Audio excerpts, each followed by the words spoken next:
Hi there again, everybody, and welcome back to Prestige Auctions. Well, we didn't do the Sunday aftermath yesterday. We're going to do it today. We're all running a bit late with things. We had a lot on yesterday. So, Prestige Auctions, of course, had a fantastic auction, I thought, on Saturday, all things considered, because when I looked around that auction room, you know, as an auctioneer, I was feeling a little bit, what's in here, really? What is it? Some nice silver and bits and bobs. But do you know what? It ended up being a really good day, really good numbers, and the coffee shop was busy, and lots of people attended the sale, and we had 19 new startups this week. So when we say startups, people that have come to the auction room for the first time and got a bidding number. So to actually get 19, when you consider we are an pardon me, when you consider we are an auction room that lets people keep the numbers so we don't have to keep messing about all the time. 19 new startups is new sign-ups is quite a lot, so we was quite happy with that, and lots of things happened in the room. We had a bit of a laugh in the room as normal, and lots of people came in for the first time, and the feedback we got from them generally was that they enjoyed the auction. But that's not what this is about. This is about having a look at what did the money in the auction, and what was the highlights, what was the lowlights. And as you can see here, lot number one was the virtually indestructible RC helicopter. Now, this didn't make much money, and neither did a lot of the things in the first sort of page. These did. These German nutcracker Christmassy type things, they seem to be doing quite well, or did certainly do quite well. But the Ladro and the Neo, the Royal Worcester bits, all of these bits and bobs here, they struggled. They really did struggle. And I think this shows you how the marketplace is going, that people are not buying this sort of thing anymore. That it's just not got the interest. That did better. That did more. That one there, that little, whatever it is, Death or whatever it is, did more money than the Ladro and the Neo. So it kind of tells you where we're going with these things. Bruce Lee, he did a few quid, and then stuff like this, that did okay. This sort of retro lamp. The weird commission bids on the book, but it was taken out by the room. And then things like the record players and stuff, they did okay because they're useful. Stuff like this, Christmas trains and things, they're doing quite well. Giving you an idea, this did a few quid as well. Now, I didn't really get much chance to look at this, but this transistor portable tape recorder or whatever it is did a few bob. Well, must have been something about it. Top Trumps didn't do well this week. The Gobles did okay. Let's have a keep going. So I'll tell you what, let's just take that off. Oh, no, hang on. I don't know what I'm doing. Let me take that one off a minute, and let's sort of come down and see. Go to some of the pieces that were a bit more interesting. Well, I thought these were quite interesting. This one in particular, this figurine here, was sort of an Art Deco piece, and this had a lot of interest. Had interest in the room, and it had interest in the book as well. So again, it does kind of show you that not all old pottery is dead and finished. Although you had this one, which I believe was the Royal Ducks, and is this the Royal Ducks one? I think it is. That again didn't do that well. Not compared to what it used to be in this old sort of Beatrix Potter stuff. Even that sliding these days. And these were givens years ago. These were ones that were always going to make money. And of course, these did all right. Ships in bottles. People were interested in these. Now, I can't see what's so exciting about them, to be honest. They were a big 70s thing. Maybe, but today's market, but they sold. The Rington's tea stuff sold, and the socks all sold. Boxes of cutlery. People often overlook boxes of cutlery because people think, I look for some silver in there, and if there's no silver, I'm not interested. Well, not the thing to do, really, because honestly, these boxes of cutlery can harvest you a few quid on the boot sales and things, all butter knives and things. People pay £1 each for them. You can buy a box of 150 pieces in something like that for 20 quid. Your quid's in. The Buddha did okay. There you go. There was Buddha, and there was a pot with that one as well. That one made a few quid. And let's head down and look for some of the highlights. So as we come down here, we've got all sorts of stuff. I just want to say a big thank you to everybody that is watching on YouTube as well, because our figures are going up. We're starting to enjoy what we do a bit more. Podcasts are coming soon. I know I keep saying that, but you know, we did hit a few problems. Of course, this stuff here, PlayStation games and Xbox games, you know, these that are coming from this company that we deal with, these always seem to do quite well. But do you know what? It's because the company is sensible enough to leave some meat on the bone for the next person. These things can, you can sell these on and still make a profit, and that's what it's about. That's what this industry is about. Is, you know, just if you're going to max everything out all the time and try and get the last penny out of everything, you're going to hold on to stuff for a long time. You know, move it on to the next person, let them try a bit, let them make a few quid as well, and then now. This was the one I spoke about in last week's sneak peek. I said this would do okay.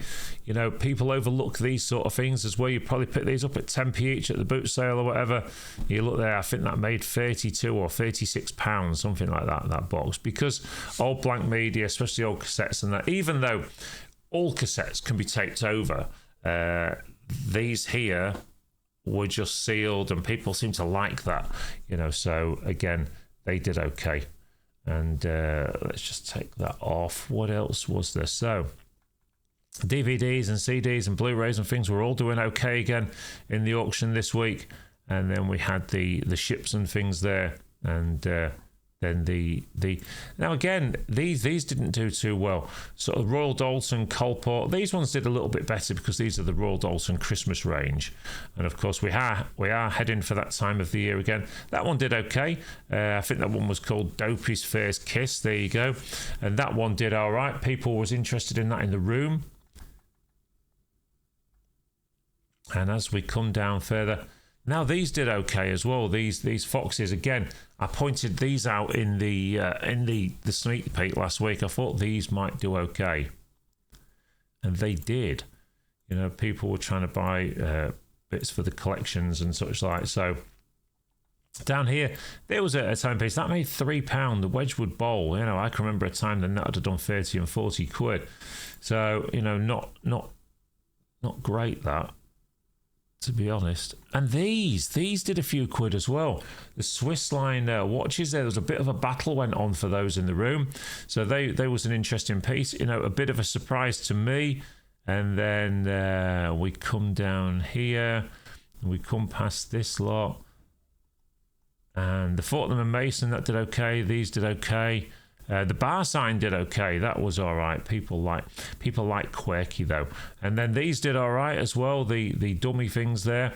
They said certainly did a few quid. And Hoovers were selling quite well in the room this week, especially these shark Hoovers. You know, some of these were virtually brand new, and they made 40 odd quid each, which in an auction room is not bad for a Hoover. Although they would have cost maybe a couple of £300 even to actually buy them brand new.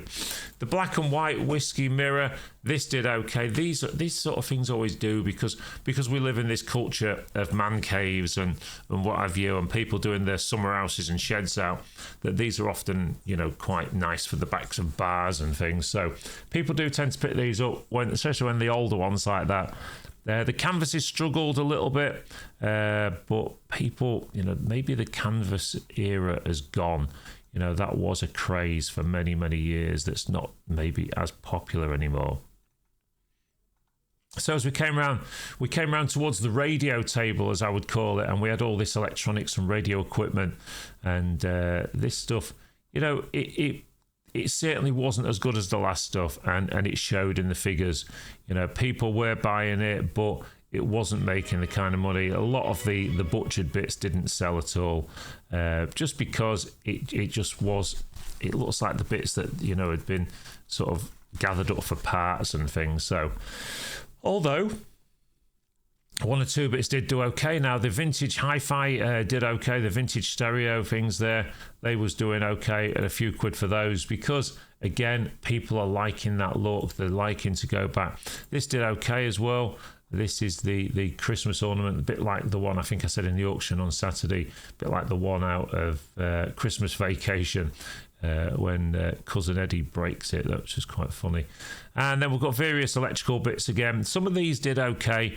The manuals were selling all right, and then this interesting looking thing that did a few bob as well. I wasn't really sure what that was. I'm not going to pretend that I know a great deal about this stuff, but this is the stuff that struggled, and you can see why, to be honest. Even though we thought we'd give it a chance, it was stuff that people didn't warm to. So sadly, a lot of that has gone to scrap. So it's one of those things. But the main piece is people did. I mean, one or two collectors did travel and pick them up. Now these here, this was an interesting one because 510 was a box of old valves. Now I watched a video last night where these were actually being sold. So it was quite interesting to watch. The full cycle of things being sold through the auction room and then being resold by the seller as well. So shout out to Penny Pincher's channel. Good customers of ours, and it's good to see the content that you're putting out, guys. So if you do watch this one, good luck on that one. Okay, so as we come down here, we had various bits and bobs in the cabinet that did okay. In fact, actually, I'm not trying to think what happened to those. Anyway, there you go. So they did okay. The silver did all right this week. And the fish, well, I don't know why that's just done that. It did this last time, didn't it? The fish, the mustard pot fish and the salt and pepper fish, all of this was quite interesting. Some money for these. There was some money for the Georgian spoons as well. And the nice silver crown there, the 1887, that was a nice example as well. You can see why people warm to that one. Vesta cases are always popular anyway, but the gold didn't sell. The big pieces of gold just didn't sell this week, and that was quite a shame. But there you go. They didn't sell because they were just so much money, and people have only got so much money kicking around to play with. So as we come down here, we had all the various back shelf stuff, which does okay. It just sort of moves along slowly and just kind of sells, but people are either looking for this or they're not. The Tiger sold for a few quid. Scooby didn't do so well, and then we come down here, and these things are worth looking out for, everybody. These sort of circulation boosters and things, they're a lot of money to buy and can often be picked up quite cheap, but the resale value on them is really quite good. So again, look out for those. Something that's definitely worth buying. And as we come down here, we went through the pigeonholes. The Manchester United cookie jar did a few quid. Must have been a few United fans in. And then as we came on to the mixed boxes, Lisa was on the rostrum at this point. She sold all of this, all the cleaning gears and stuff. I think all bar one basket of that sold. And then records, of course, are a given in here. There's always plenty of people looking for records, so they sold. The books, again, in the back room did okay. I'm just trying to flick through some of this quickly through the back room. And then the books did okay again this week. Books have really started taking off again lately. Then anyway, I took back over at the back room and we went through the tools and the crash helmets and that. Now, something we are finding, if you're considering putting something into auction, crash helmets are not selling that well, okay? People are often quite weary of crash helmets. They don't know if they've been dropped in a crash or whatever. And if they have, then, they're not so bothered about them. So, these here, the disco lights, again, a lot of it was old hat and maybe a little bit more tricky to get decent prices for these days because everything's changed in that industry. They were cheap, that was it. The Jaguar wheels there, they were quite cheap at about £10, something like that, but not many people have got Jaguars, I suppose.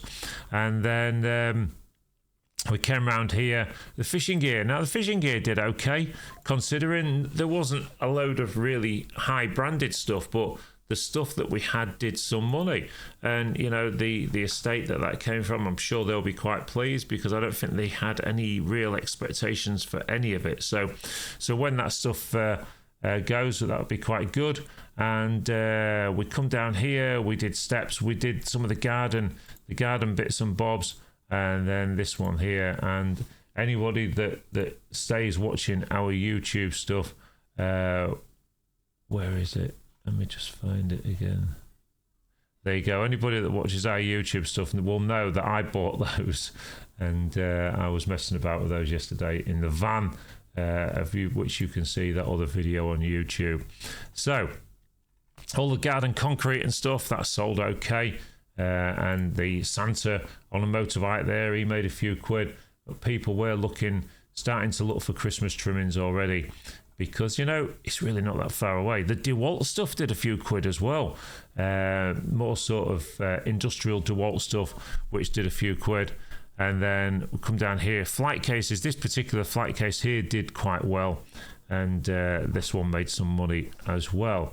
So as we come down here, we move on to the front table. Well, the Royal Albert Country Rose, which always does money.